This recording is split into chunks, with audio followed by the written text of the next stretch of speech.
Hello everyone, good morning, good afternoon, good evening po sa ating lahat. Ito po si Charching ng Succulent Davao and welcome sa ating YouTube channel. And for today's video, so heto guys, at binalikan natin yung ating plant dito sa third flat vertical wall. So last week, ayan, ipakita ko po sa inyo yung nangyari sa ating mga plants. So, heto guys po, ng tuluyan, this cactus plants. So, meron akong balak na gagawin dyan sa portion na kung saan sa yan, medyo may space na. So, ano yung gagawin natin ngayon?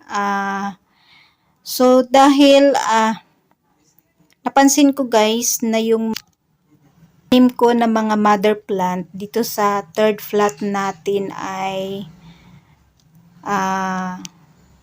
medyo nangayayat or medyo lumiit. So, heto yung napansin ko, yung mga mother plant ay parang lumiit. So guys, heto, start na akong mag-harvest ng mga pops nitong ating mga plants. So, yan yung gagawin niya dito sa ating third at alisin yung pwede nang tanggalin na mga pops ng ating mga pan. Sila ay medyo garden, to ay mother plant, and then yung iba naman po ay hindi ko na napansin na yung ibang tinanim natin dito guys ay ayan, sobrang daming pops yung na-produce. So, yung iba naman po ay na maalam. So, sunod-sunod na ulan dito sa ating location. So, ngayon po ay maulan na po dito sa area, and then minsan lang po buong araw na may araw. So, everyday halos. Everyday na yung ulan dito sa ating location. So, laging basa yung soil ng ating ng mga pops dito sa ating mga garden. So, at medyo malalaki na sila guys. So, kailangan na pong tanggalin yung ibang pops ng ating mother plant. So, meron naman po tayong space pa doon. So, try kong doon ko muna itanim yung makukuha na pops dito sa ating mga mother plants. Sobrang dami nito guys. So, ang kukunin ko lang dito yung pwedeng itanim doon sa likod natin. Kasi doon sa likod ay nakaka-receive sila doon ng full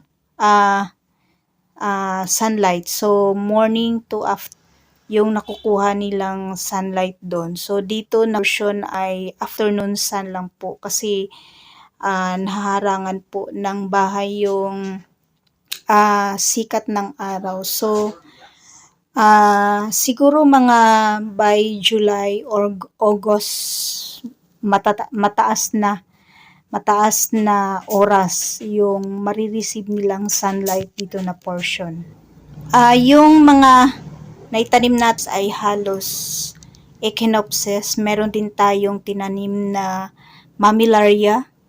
So, medyo blurred yung kuha natin sa ating cactus. So, ayan, sobrang dami nito. And then, try ko lang na bawasan yung pops ng ating halaman kasi yung mother place ay natatabunan na po ng kaniyang babies. Maka-receive naman po ng full sunlight yung ating plant. Kasi ang target ko dito ay magka-produce po ng flowers yung ating mga echinopsis. So, dahil kulang sila sa sun exposure, kaya yan, hindi po siguro makaproduce ng flowers. Before, kalagay tayo dun sa first plot natin.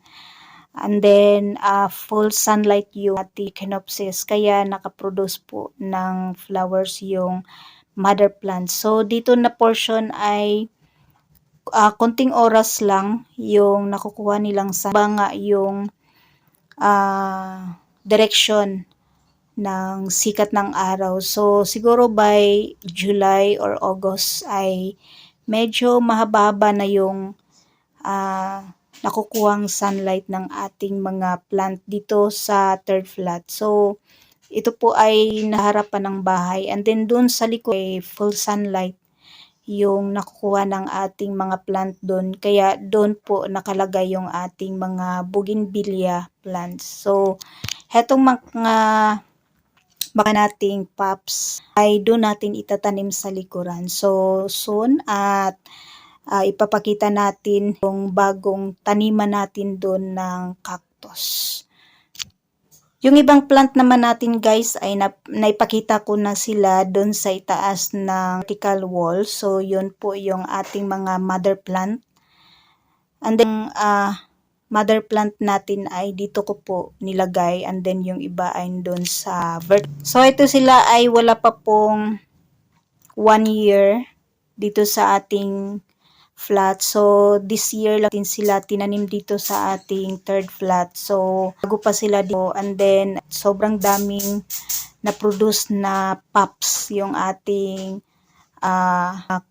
echinopsis. And then, meron din tayong haworthias na naitanim dito.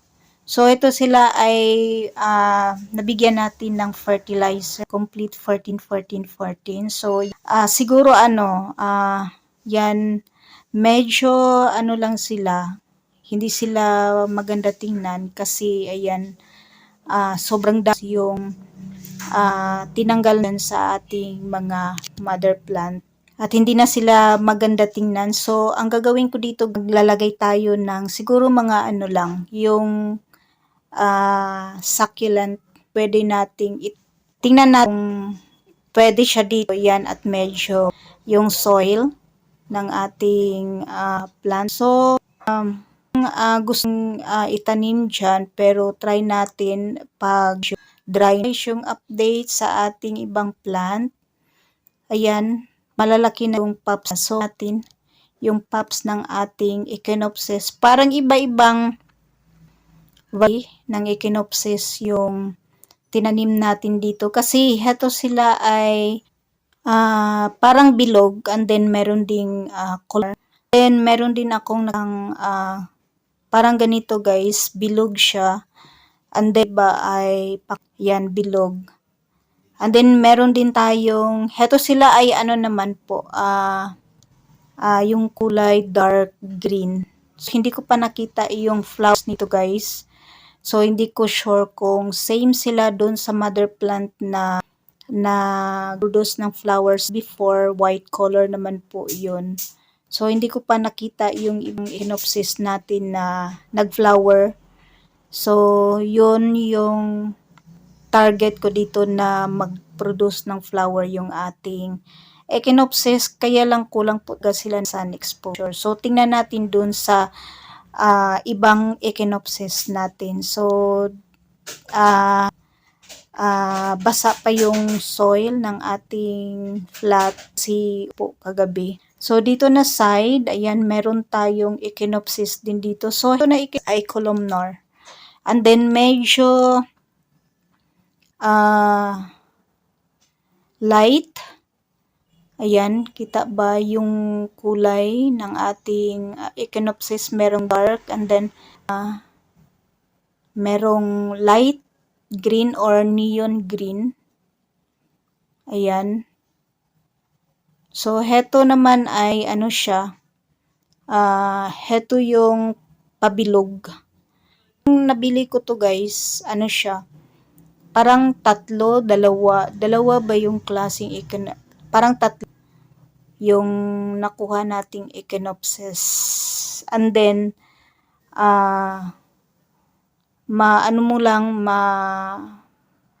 ma-identify mo lang siya sa shape. Kasi yung iba merong pabilog, merong pa-columnar. And then yung sa kulay na may dark. And then yung heto ay medyo hindi siya dark. Yung isa yung dark. And then tingnan natin yung may pagka-neon. So light naman. So heto yung medyo light. Ayan, neon color or yung, so ito siya guys. Ito naman po ay pa-columnar, pero yung kulay niya ay may pagka-light. So, yan siya. May pagka-light, ayan, katabi ng ano natin, Darly Sunshine. And then yung ating Darly Sunshine ay medyo lumabas na yung kulay. So, okay yung ating mga succulent dito guys. And then, next video natin ay kita ko sa inyo. And then, mag-share ako ng ating mga, ano dito, mga potting mix. Ayan, sobrang dami. And then, yung ating care tips dito sa plant. So, hindi naman sila, hindi naman sila sensitive na mga plant. Receive lang sila ng sunlight, tamang sunlight ay okay na po yung ating mga plants. So, ito at medyo malalaki na yung kaniyang pops. May pagka naman po ito, columnar. Ayan, so yung mother plant ay lumiit kasi yung kaniyang mga babies ay sobrang dami. And then, kukunin ko yung iba and then mag-iwan lang konti may bandang ibaba. So, yan siya at kulang siya ng sunlight kasi natabunan siya ng alos. And then, medyo malalaki na yung kanyang pops. And then, ayan guys, sobrang lapad na nagka-corking, ayan. So, yan po yung nangyayari sa ating mga plant pag lagi pong basa. Hindi po siya naaarawan. So, heto din, isang columnar, medyo light green din yung kulay.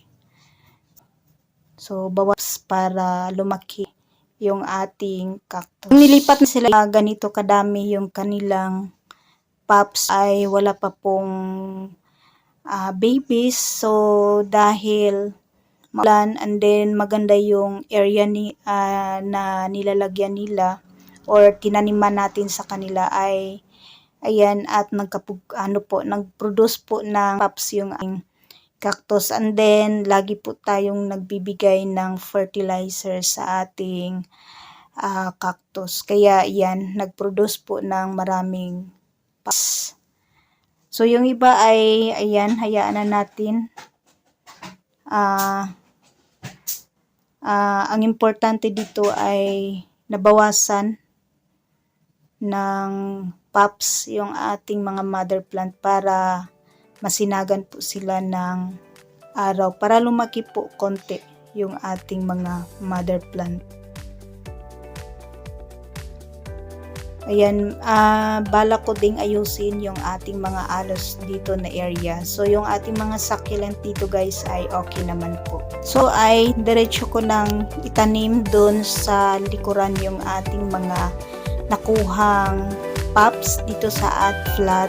And then, ngayon kasi ay makulimlim. So, hindi masyadong mainit doon sa likuran. So, itatanim ko na sila agad para hindi naman po sensitive yung mga cactus, kaya itanim ko na sila agad doon sa likuran. So, yan guys yung update sa ating mga plant dito yung garden. And then, ayan yung nakuha natin mga pops. Sobrang dami. And that's for today guys. Maraming salamat po sa panonood.